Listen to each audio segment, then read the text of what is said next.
What's up, you guys? I'm Clever Little Imp, and welcome back to Beacon Pines. Yes, I am sick. I promise I will keep my sniffling to a minimum. So, we are now in Chapter 7, and we're going to harass Mr. Tolliver, I think. I don't The remember. interrogation of Hiram Tolliver. Tolliver, not Tolliver. Still unconscious, Mr. Tolliver slumped heavily in a shoddy old chair. His hands were bound with rope, his feet tied with some loose string. The kids huddled in a circle, discussing their plan. One thing was certain, they couldn't just let Mr. Tolliver go. They needed to know what he was doing in Luca's house. After some deliberation, it was decided. That's a good cop. Chill cop? Sure. They'd run the classic good cop, chill cop interrogation. Never heard of good cop, chill cop, but let's see how it goes. I'll handle this. I just gotta play it cool. Luca walked calmly to the light switch, flicking it off and on a few times. Mr. Tolliver shook his head, gathering his wits. Golly, I sure got my bell He rung. looked over to find Luca, who returned a calming grin. Sorry, Mr. Tolliver. This was all a big mistake. Luca, what's going on here? Why do you have me strapped down? No one's fault, really. Rolo just got a little startled. Rolo's here? Rolo and Beck emerged from hiding to give a timid wave. Well, alright. Mistakes happen. You kids gave old Hiram a good scare. Let's just get me out of these ropes and call it even. Luca glanced over to Rolo and Beck, who replied with skeptical looks. Mr. Tolliver, why are you in my Gran's basement? I'm here to help, of course. Help with what?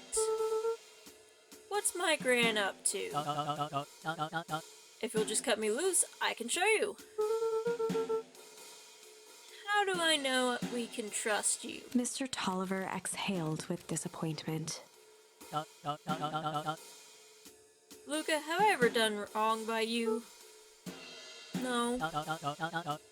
And since your Gran moved to town, haven't I been nothing but welcoming? Yeah.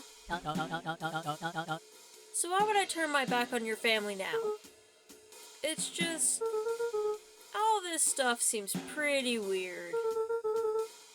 A board with names of people from town, an archive of my dad's old disturbing patient notes, Luca gestured to the corner. barrels of explosives. I can explain everything. You just need to untie me. I really hope that audio you guys and it's just my headphones. I to keep this from happening. Recording headphones that had the mic attached. But I've got these Bluetooth ones too that just like will randomly disconnect for some reason. But now it's happening in these ones too. I hope it's not like an actual issue with my computer. That would suck. You kids deserve an explanation. Luca looked again to Rolo and Beck. This time they shrugged. Luca began to slowly loosen the bindings. Mr. Tolliver gently rubbed his wrists. That's a good lad. This'll make sense in time. He edged imperceptibly toward the stairs as he spoke. Either he's gonna book it or he's gonna try to knock us out. You see, this town has secrets, Luca. A very dark past indeed. Before the kids had even noticed his movement, Mr. Tolliver was at the light switch.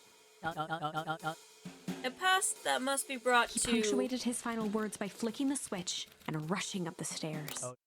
light. I knew it! I knew he was gonna book it.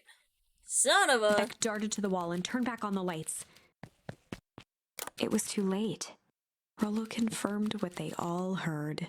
He just locked us down here. Mr. Tolliver's muffled voice came from behind the door. I wasn't lying, you know. This is for your own good. You kids just keep tight down there. And let the adults handle this. They looked bewildered at each other. Cool, so this time we'll be frozen in a basement. Play it cool, huh? Not now, Beck. They heard the staccato thump of quick steps exiting the house. The kids looked down in resignation. This isn't how it goes in Hank Atomic.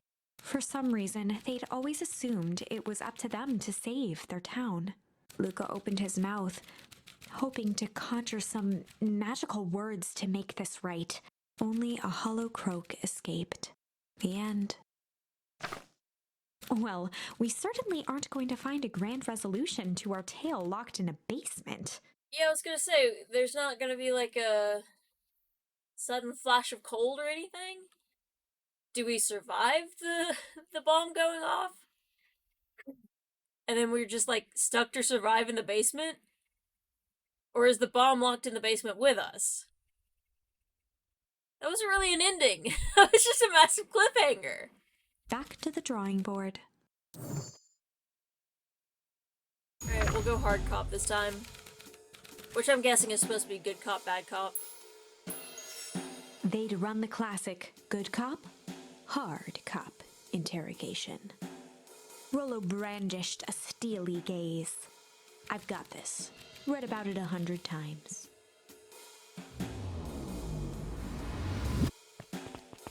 Rolo swaggered past the chair which propped up the slumping Hiram Tolliver. Without even looking at his captive, he began with a long, blustery drawl. Well, well, well. Mr. Tolliver. Mr. Tolliver remained motionless. Rolo spun around to face him. He'd clearly expected to rouse Mr. Tolliver with his booming voice. Mr. Tolliver. Beck and Luca gave each other an unsure glance. Rolo slammed his fist on the table. I said, Mr. Tolliver! He grabbed the table lamp and beamed it onto the unconscious face. Mr. Tolliver groaned and slowly lifted his head. He recoiled with a muddled, weary squint. What in the world? The chair wobbled as he attempted to straighten up. Who's there? Mr. Tolliver could only make out rough shapes through the glaring light. With a gruff tone, Rolo hoped to both conceal his voice and intimidate. I'll be asking the questions here, punk. Now, hold on. Let's just calm down. Oh, I am calm. Calm as a carrot in dirt. As for you, looks like you're sweating. The doubtful expression on Beck and Luca's faces transformed into awe. We can do this my way, or... well, let's just say I've never needed another way. Rolo, hitting his stride, was now channeling every detective trope his memory could recall. He slammed the table again. Now dance! What? I don't Mr. even... Tolliver's voice became desperate. He was nearly in tears. Sorry, I keep checking the audio to make sure it's still recording it, but it says it is. You've tied me down. How on earth could I dance? Dance with your mouth, punk! Spill the beans! What are you doing poking around this house? I'm here to help Juniper. To make sure everything's ready. Oh, so you're in cahoots with Gran. Gran? Mr. Tolliver was in a daze, now more confused than ever. Gonna help her blow up the festival, eh? Blow up the festival? Good He lord! shook his head, feeling more and more dizzy. No, you've got it all wrong. Where is she now? She's headed to the source. The source? What's the source? It's where His voice faded to a whisper. the town began. It's where it all began. What is Operation Sparkplug? With that, Mr. Tolliver passed out cold. Rolo Well. swung around with a repentant grimace. That definitely got us nowhere. Dang, Rolo. I think you went a little too hard on him. What did he say about the source? It's where the town began? We need more information. Yeah, but we'd better not push Mr. Tolliver any further. Is there anyone else who might know? What about the History Museum? It just got set up for the festival. Nah, that tent was put up by the Valentines. Everything they do is just a bunch of fluff to glorify themselves. Is there anything more reliable? I mean, Dawn might know? The library. If there's any information about this source thing, Kato can help us find it. Let's go get some answers. Oh cool, I didn't have to walk all the way here. Alright, Kato. Spill the beans. This is a dang nice library. Thanks, we work hard on it. Aren't you a little too adorable to be a librarian? Right?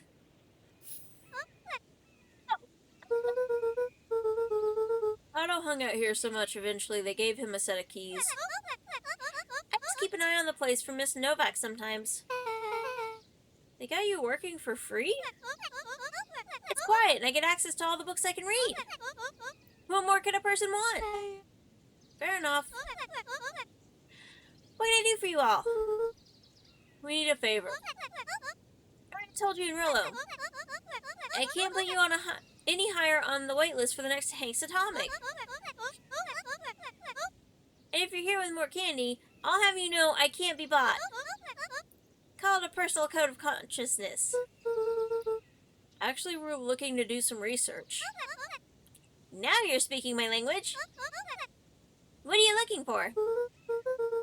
That's the thing. We sort of don't know. What do you got on the history of the town? Here's the county record archives. What's in those? Births, deaths, newspaper clippings, stuff like that. Pretty boring, really. But they do go all the way back to when the town was founded. Great, we'll start there. Chapter 8. Page 69. 6 feet under, 3 towns over. The kids spent the rest of the afternoon combing through dusty piles of old county records, desperately searching for anything that could help them make sense of Mr. Tolliver's cryptic utterance. Luca tried to shake the thought of Gran's basement, but his focus wavered. Explosives, messages hidden in jam, dossiers on various town figures, and a corkboard threaded with photos.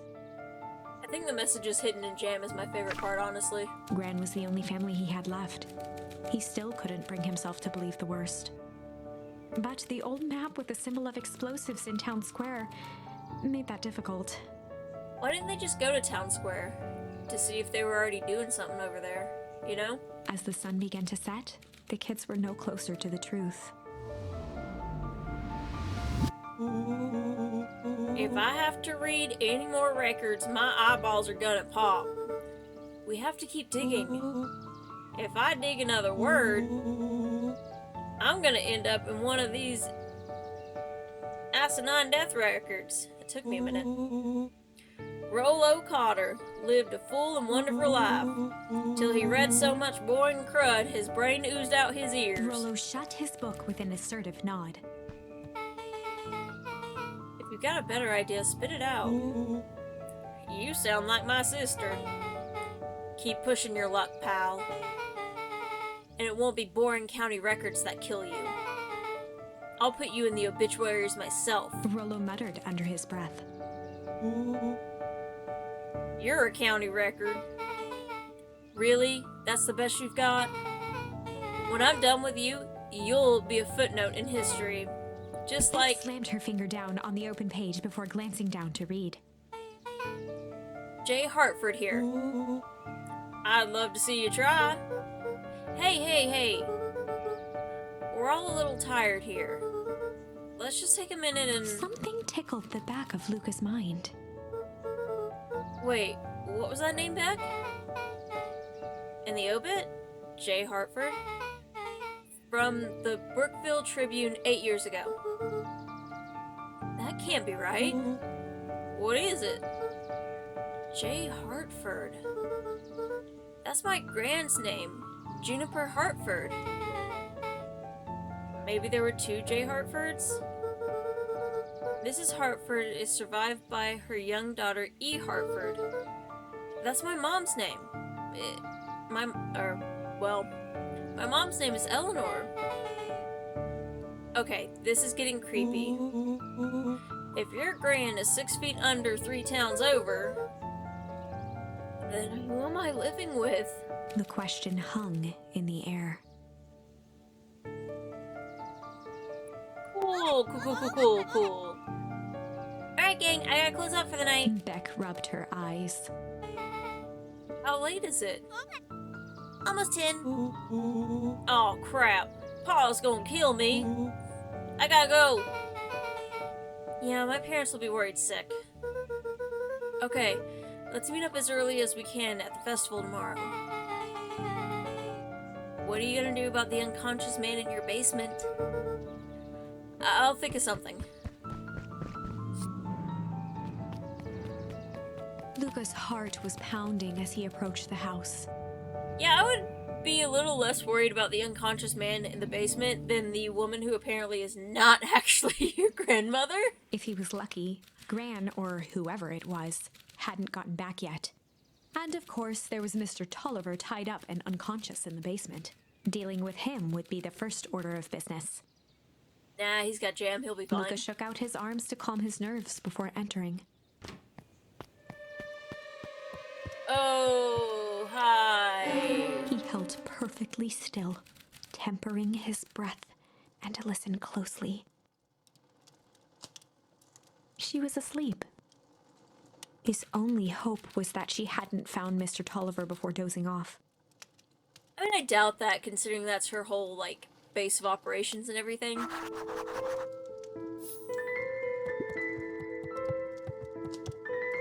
Wait, how am I gonna... It's still open. How did she not know? She's gonna come trap me down here. Oh no. Mr. Tolliver was nowhere to be seen. Maybe he woke up and escaped from his bindings and left without a trace? Or maybe Gran knew everything. What do I do? Luca's hungry stomach groaned. Not Yeah, that's realizing helpful. it, he'd gone the entire day without eating. Well, there's plenty of jam down here. Okay, I can figure this out. Just need a little brain food. Luca rushed over to the pile of jam jars, unscrewed one, and shoveled a handful into his mouth. I was kind of half joking. There's also tons of leftovers in the fridge upstairs. I'm afraid your jam delivery will be He delayed. flipped the lid to read the label. Mr. Nuncreed. Oh no! I don't think that she's been giving Mr. Nuncreed, like, untampered with jam. I just think his didn't have any messages in it. Luca may have just, like, drugged himself. Especially if that delivery was for, like, tomorrow. Gran wouldn't want him interfering and would just, like, with something, you know? Okay, now I can think. So, if Gran knows we tied up Mr. Tolliver, I'm screwed. If she doesn't know, then I need to play it cool. I guess the only option is to go to bed and act as if nothing's wrong? Gran will think Mr. Tolliver finished what he was sent to do and left when he was done. I don't know about that. Especially considering you're not closing that? Yeah, no, there's no way she didn't know. Gran? Okay, stick to the plan. Go to bed and play it cool. As Luca climbed the final stair, the emotion of the day dragged heavily on him. With each consecutive step, his legs weakened. See, I stride knew it was began to falter. drugged! I knew it! He tried to grab for the railing to steady himself. Something was wrong. Come on, legs. Just a few more steps. Luca groaned and tried to move. His limbs might as well have been bolted to the ground. See, I would have picked a jar with, like, Mr. Tulliver's name or the diner lady, because you know she wouldn't have drugged them. They're literally helping her. Through numb lips, he mumbled just before falling asleep. The germ.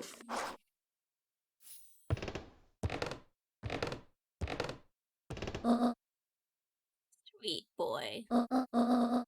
What did you get yourself into? She's dragging me. Or Luca. She's dragging Luca. Okay, maybe she just put him in bed. Rest now, and let me handle everything. Okay, good. It's like, I don't know if she's gonna drag him to the basement and lock him in there, or like... Poor Luca. Chapter 9. A speech to end all speeches. Luca awoke to find himself face down in bed. He moaned into his pillow. Why would Gran drug him? She didn't drug you. She drugged Mr. Nuncreed. Or rather, why was she trying to drug Mr. Nuncreed? Shaking the questions from his woozy head, Luca snapped back to the matter at hand.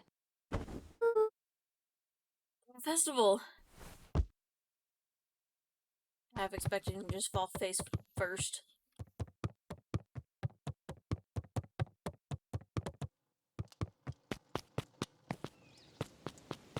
Run, Luca, run!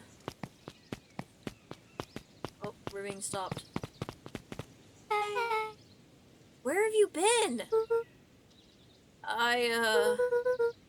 Gran put something in the jam.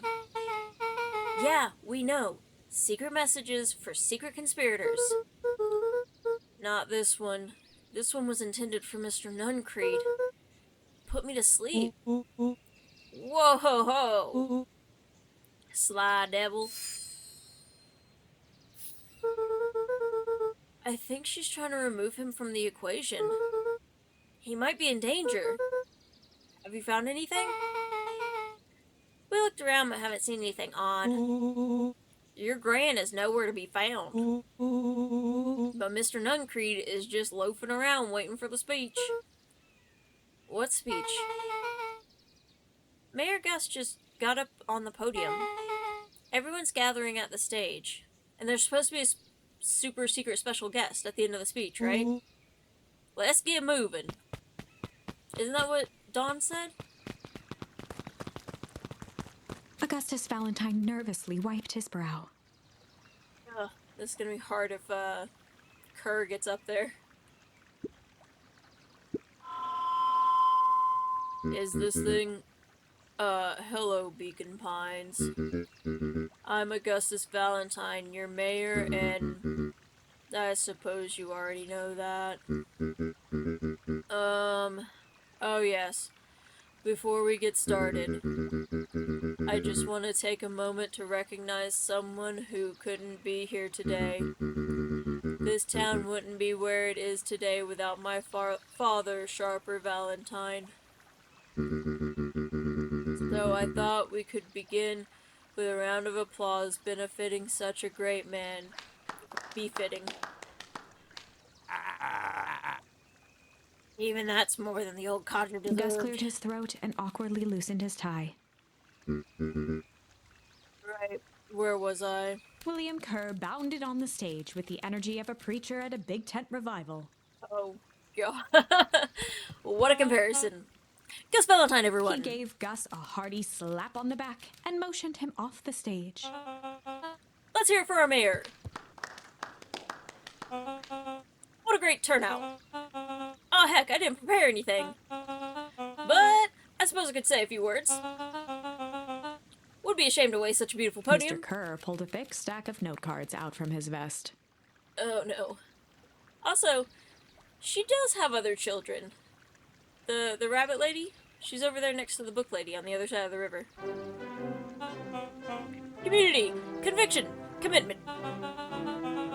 These are the things we celebrate a perennial harvest. For us, they're the pillars of the bridge to a better tomorrow. But I think it's time to add a new pillar. Change. Change is a powerful thing. That's a word that I'm not processing with my sick brain. But it's unavoidable and unattainable. And I'm daggum thankful for it. Change is the reason we're all here today. It's hard for me to believe that it was only 4 years ago when the fate brought me here. A simple business trip, which brought me to a small town, which would change my life forever. Mr. Kerr took a moment to survey the crowd. You know what? He wiped away a single tear. For a second, from the second I set foot in Beacon Pines, something about this place has held me captive. You see, change represents opportunity. It represents potential. It was change that helped me recognize the potential of this place.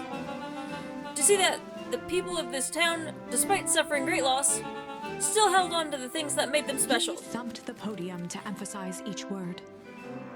Ugh, you're killing me here. Community, conviction, commitment, change. Mr. Kerr nodded confidently, biting his lip. The crowd was silent, in rapt attention. They made a perfect match that day. Nothing is more important to you all than community. And perennial harvest is a community first and foremost. Mr. Kerr methodically made eye contact with each section of the crowd. Creepy. The only way you made it through the foul harvest was an unshakable conviction. A conviction that a better tomorrow was just over the horizon. Perennial harvest was founded on the conviction that we are that horizon. This festival is a symbol of our commitment to each other. His voice began to build to a crescendo. Please don't. We now walk hand in hand into a future that will shape tomorrow. And that is what change is all about. Grabbing the future by the scruff of the neck and making things happen. Change is a choice. I am tickled pink that we will all be making that choice together. How great is that? Just imagine what we can accomplish. What was that? The crowd began to look around nervously. Don't worry, a little thunder isn't going to ruin this day. Everyone remain Mr. calm. Kerr quickly flicked through his note cards. Where was I? Through all my travels, I have learned one true thing. One always reaps what they sow. We've all planted a lot of good in this town. And so it is with a happy heart that I can He proclaim, raised his hands up to the heavens. our harvest awaits!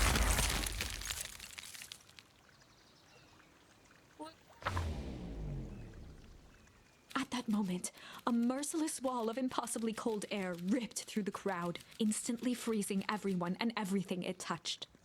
For a man like William Kerr, this was a fitting way for things to end. Was it? On a stage, with an entire town frozen in rapt attention for the rest of time. Oh, The yeah, I could see that. end. There's that ice again! Whenever I think we're getting close, it comes along and ruins everything! Chill. Maybe we should just quit? Maybe you should just close the book, walk away, and never think of me again. No, I don't mean that. Are you okay, narrator? Do you need therapy? You could go with Luca. We got a little closer this time. We just need to try again. Please. Oh, Sly is an option. Did we open up any other paths elsewhere? Like, just curious. Yeah, we still got Fight that we could do over with Iggy.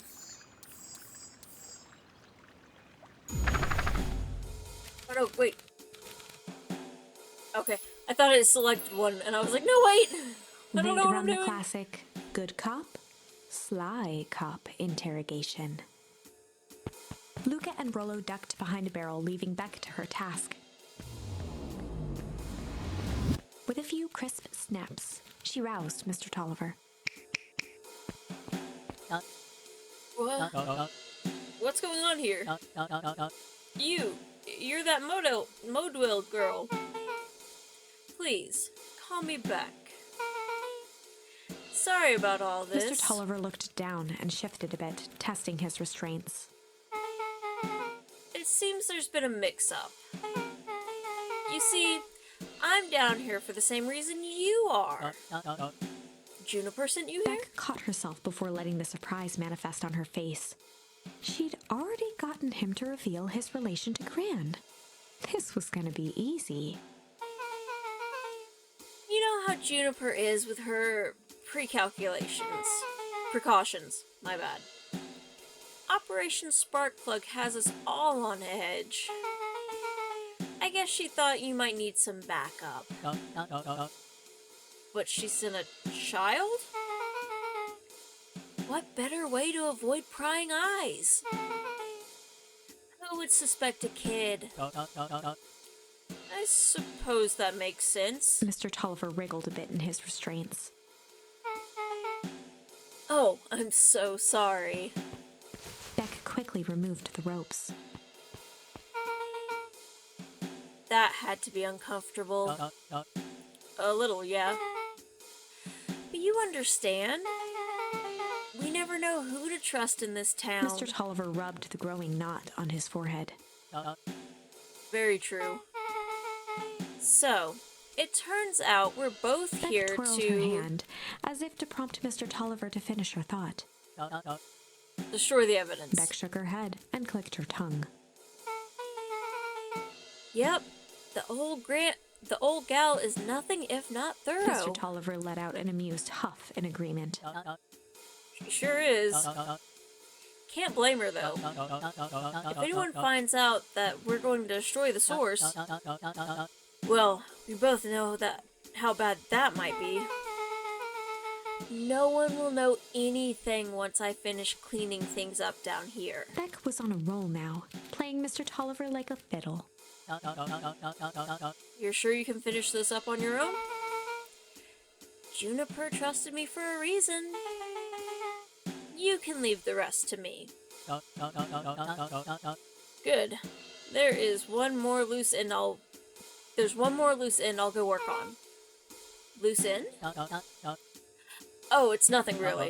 The other day, I had the radio on scan while restocking the candy shelf. And wouldn't you know it, I intercepted an old phrase in a perennial harvest transmission. An odd phrase. Underground secrets. That's ominous. I think it might be a password, but Juniper dismissed it. She said it wasn't mission critical. What's the password for? We don't know. So we have a password and nowhere to put it in. It's gotta mean something, right? Good thinking. You should probably go work that out. I've got this under control. That's a relief. Between you and me, this basement gives me the willies.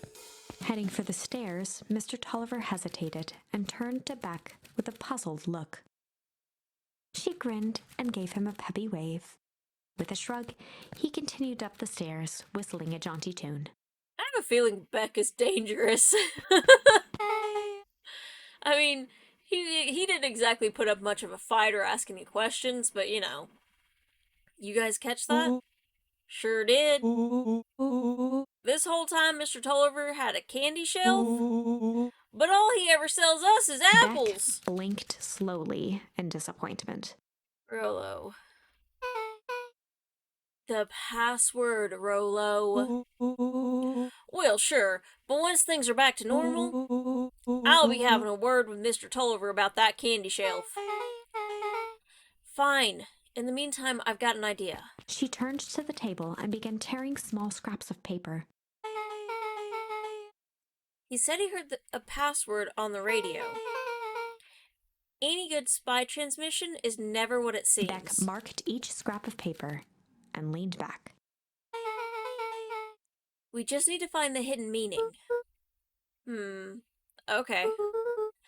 What's another word for underground? Buried? Covered? You see, guys, it's actually, the Goblin City is... Okay, I'll leave it. Could be a cover-up. Could it be a cover-up? Maybe it's one of those each letter is a number thingies? So, U would be 21, N would be 14, D would be... Ooh, it's an anagram. Nun Creed's drugstore. How did you... It was like 2 seconds, Rolo. How did you do Luca that? and Beck looked at Rolo with amazement. Rolo, that was incredible. Well, it's either that or Crin's nude rug store.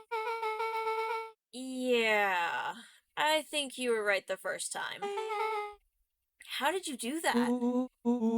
What can I say? I love ciphers. Well, I guess we know where to go next. Okay. I'm still shocked by... Okay. We gotta get past her. Maybe not. You scared me half to death. Sorry. You kids haven't seen Mr. Tolliver around, have you? Nope. He's got me waiting around like the last slice of pie. I swear that man would be late to his own funeral. Okay, bye. How are we gonna get into the bridge, Luca? How are we gonna get into Nun Creed's drugstore, though?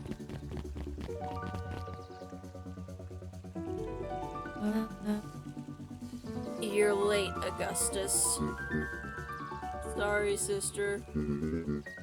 Was caught up with work. Work? You... I had a few more details to lock down for the festival. Oh. What do you have to report? What is this insipid town festival really about? I think... Gus looked around nervously. I think Mr. Kerr really does just want to do something good for the town.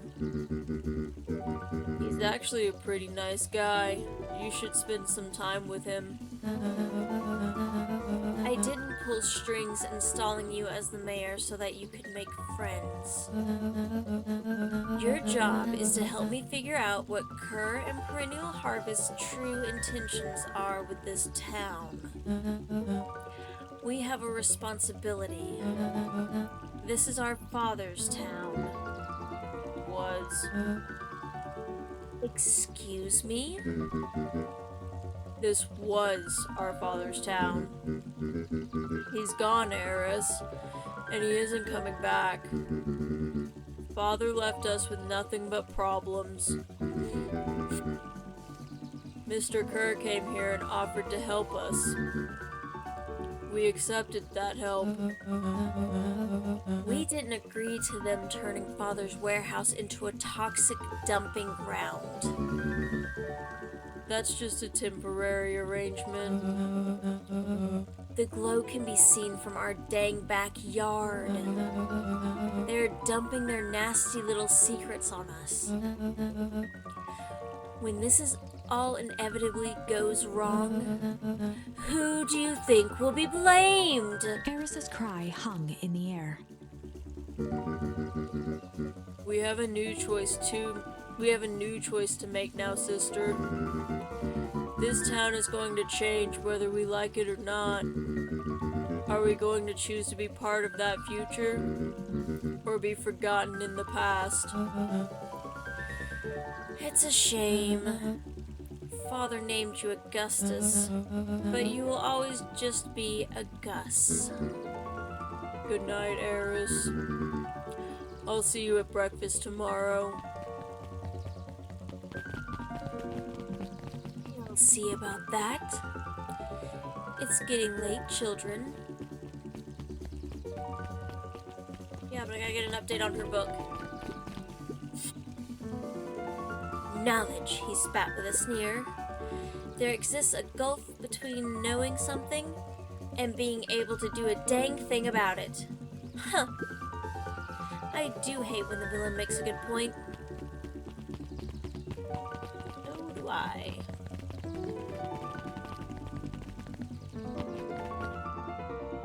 What are you doing here? Solomon stood proudly at the entrance to the drugstore, holding a brown bag overflowing with black licorice. Did you rob him? Hey, Solomon. We're looking for Mr. Nuncreed. Is he still in there? I'm afraid not. Where did you get the candy from? You might say we have an agreement. Solomon shoveled a surprising amount of licorice into his mouth. Sometimes it's the small pleasures in life.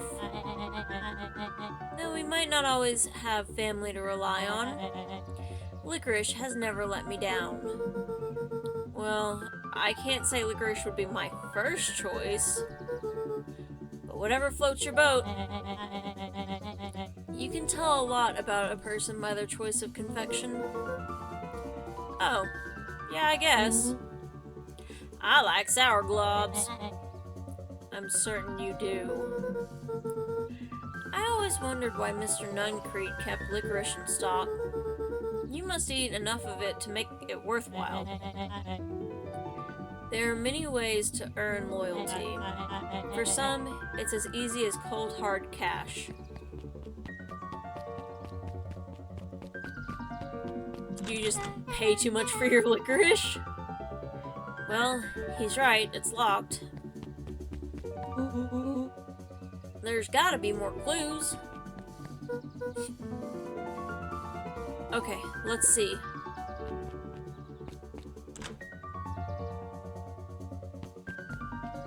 I don't know. Go down the alley? I mean, there's the phone booth, but, have you ever seen anyone actually use this thing? Besides Mr. Nuncreed? Nope. Beck cupped her hands on the glass to peek inside. That is not a normal phone booth. It's got, like, a blinky keypad. Why would there be a blinky keypad? Crin's new drugstore! I mean, underground secrets! The Beck password! flung open the door, and they all squeezed in. Oh boy. Alright, let's see here. Luca cracked his knuckles and entered the letters into the keypad. Underground secrets. Sounds like that did something. Great. Now what? I guess we... The inside of the phone booth dropped loose from its shell. Without even the space to panic, they closed their eyes, held their breath, and accepted their fate. Suddenly, the chaotic descent slowed to an effortless landing. It was unclear where they ended up, but at least it was solid ground. The air was stagnant and smelled vaguely of chlorine. I knew it! You knew that there was a secret hub full of strange tubes under the phone booth? Of course I did. Didn't I say that? No.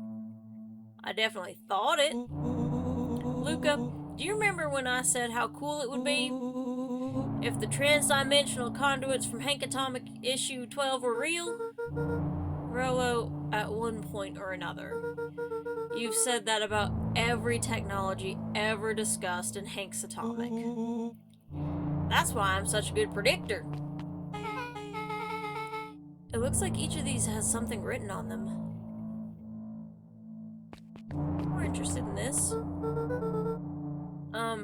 This suit has a broken mask. So, have we found our mystery warehouse creeper? We've at least found their hazmat suit. If it walks like a Nuncreed and talks like a Nuncreed, let's not jump to conclusions. Just saying. As the music swells.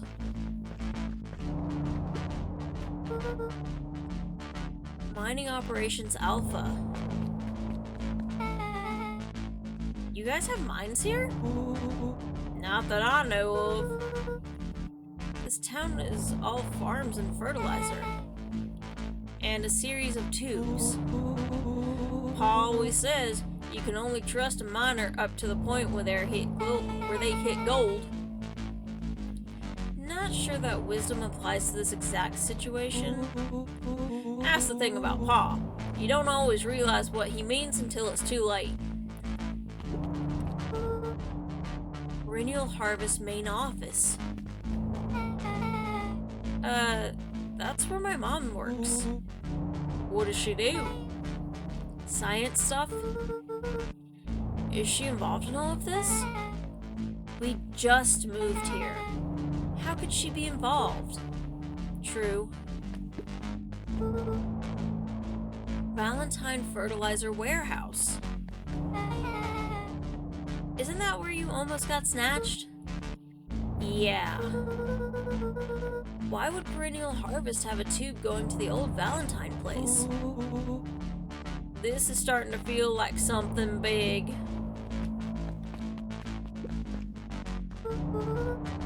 That's a lot of buttons.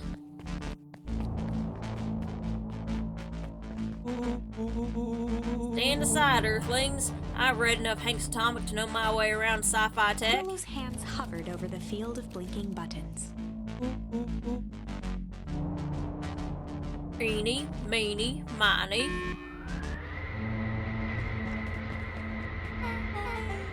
Rolo, what did you do? Nothing. I didn't even... No way? That can't be what he means. What was that? Hide. Where? Oh, mow. I didn't even mow yet. Okay. Wow. Too much anime. There's nothing but weird tubes down here. Just get back. Mr. Duncreed, how are you? Crap. Crap. Crap. Awesome!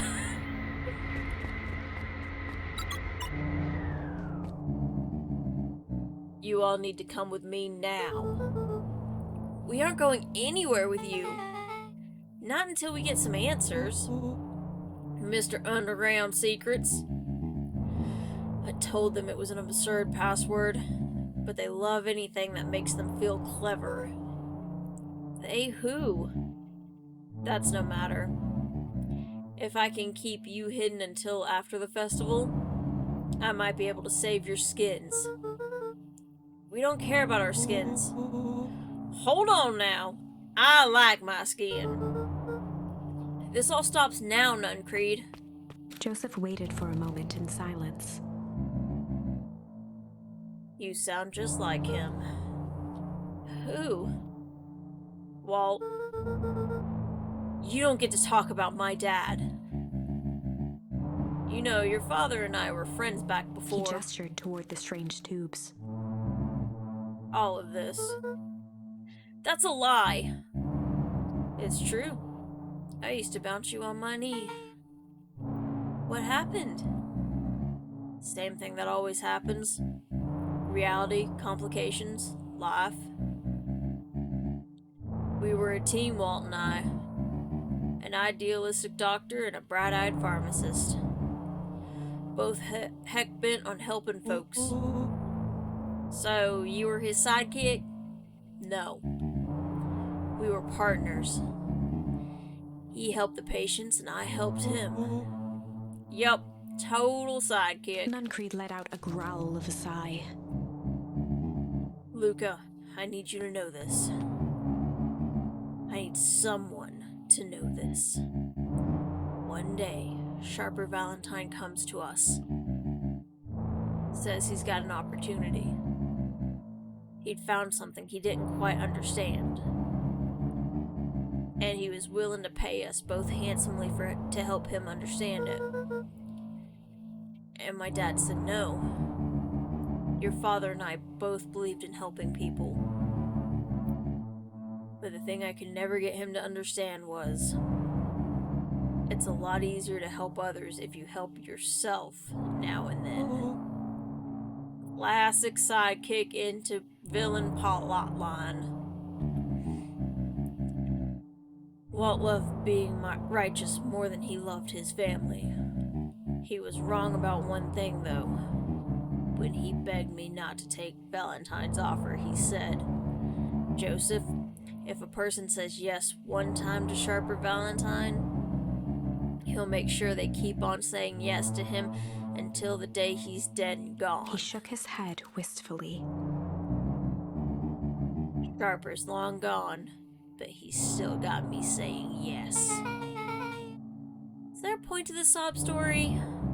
Not really, no. Just an old man trying to delay what needs doing. Nuncreed took a menacing step towards the children. "Scatter, he can't get us all!" "I tried to keep you safe. I tried to keep you and Juniper out of this, but you forced my hand." Luca began to laugh. "What? You really don't know.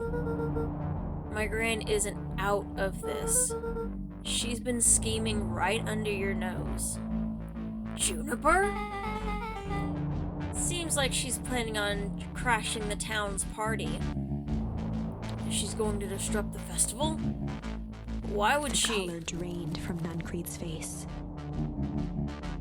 "How does she know?" "Apparently she knows a lot of things." "What?"